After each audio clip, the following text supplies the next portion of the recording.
जी एकता एक सिंध एक सकाफ़त हिन साल भी हर साल वांगुरु दिसंबर जे पहिरें आचर ते सॼी दुनिया में रहंदड़ सिंधवासी एकता जो ॾींहुं मल्हाए रहिया आहिनि।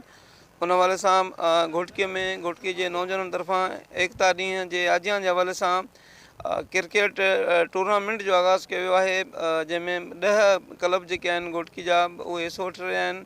हिन वक़्तु असां मौजूदु आहियूं घोटकी जे हिकु ग्राउंड में, जिते अॼु उन टूर्नामेंट जो आगाज़ थियो आहे ऐं पहिरियों राउंड शुरू थी वियो आहे। उन हवाले सां जेके मेज़बान आहिनि रांदीगर आहिनि उन सां ॻाल्हि ॿोल्हि कंदासीं। तमामु सुठो फील कयूं पिया त असांखे एकता जो जेको आहे ॾियारो मल्हाइण जो इहो मौक़ो बि मिलियो आहे। ऐं स्पोर्ट्स जे हवाले सां असां जेको आहे 10 टीमां इन जेको एकता जो इवेंट आहे उन में 10 टीमां पार्टिसिपेट करनि थियूं पियूं घोटकी तालुके जूं, जेके जुमे ते असां फाइनल असांजो थींदो। अॼु ताईं एकता जो ॾींहुं त हर साल पाण मल्हाईंदा रहंदासीं, पर पाण मौजूदु आहियूं हिन ग्राउंड में त हीअ सरकारी प्लाट आहे, बाक़ाइदा ग्राउंड आहे या को ख़ानगी प्लाट आहे, ऐं मसाला कहिड़ा आहिनि पंहिंजा घोटकी जे क्रिकेट खेॾंदड़ नौजवाननि जा? सर हे ख़ानगी प्लाट आहे, हिन में असां पाण पंहिंजी मदद पिच ठाहे करे असां क्रिकेट खे आबाद रखियो आहे, ग्राउंड ठाहे करे खेॾूं था पिया। असांजे लाइ काफ़ी मसइला आहिनि स्पोर्ट्स जे लाइ। असांजो जेको बि क्लब आहे उहो पंहिंजे मदद पाण ई खेॾे थो पियो, असांजी को बि वाहर न कंदो आहे, को बि सपोर्ट असांजी न कंदो आहे। ऐं जेको असांजे लाइ काफ़ी अञा मसइला आहिनि। असांखे डिस्ट्रिक्ट जे तरफ़ों इंटर क्लब टूर्नामेंट मिलंदो हुयो, जेको असांखे गुज़िरियल 3-4 सालनि खां कोन थो मिले पियो। ऐं असां पाण ई टूर्नामेंट कराईंदा आहियूं, पंहिंजे सिर पाण ई खेॾूं था पिया, को बि असांजी वार लहण वारो कोई कोन्हे। जी पंहिंजी पॉलिसी आहे, मिसबा अची वियो आहे त वरी नवनि रांदीगरनि खे मौक़ो ॾिनो अथई। सरफराज़ फ़िलहालु हटायो अथई, पोइ ॾिसूं वरी हाणे त फ़िलहालु फेल विया 20 में, कप्तानी में बाबर आज़म बिल्कुलु फेल वियो। ॾिसूं हाणे वरी अॻियां कंहिंखे था कप्तान करनि, चेंज कंदा रहंदा नी, वधीक कोच जी हेड कोच जी मर्ज़ी आहे। तव्हांजी दिलि चवंदी आहे तव्हां बि क़ौमी क्रिकेट टीम में खेॾो? हर इंसानु क्रिकेट जेको बि आहे उहो कोशिशि कंदो आहे असां पंहिंजी मुल्क जे लाइ खेॾूं, पर असां जेतिरे ताईं ॾिठो आहे त सिंधी कॾहिं अॼु ताईं आयो न आहे को इंटरनेशनल में, को बि न आयो आहे। PSL में मुश्ताक कलोड़े खे चांस मिलियो हुयो, 11 में आयो हुयो, बहरहाल स्काउट में हुयो, 11 में हुनखे चांस न मिलियो।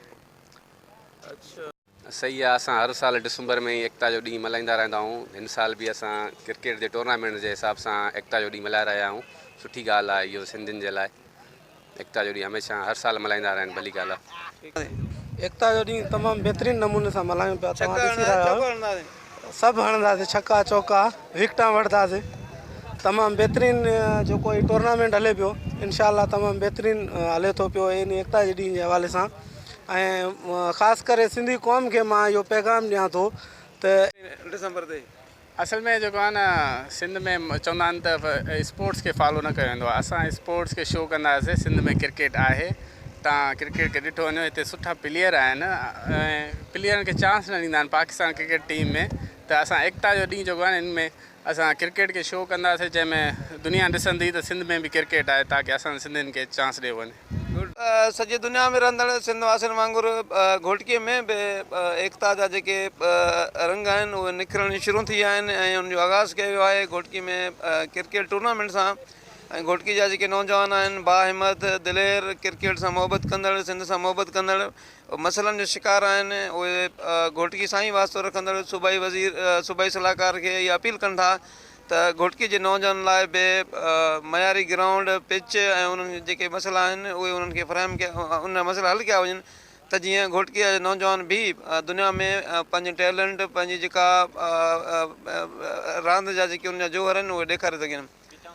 कैमरामैन सदाम मलिक सां गॾु अलावर बोज़दार, KTN न्यूज़ घोटकी।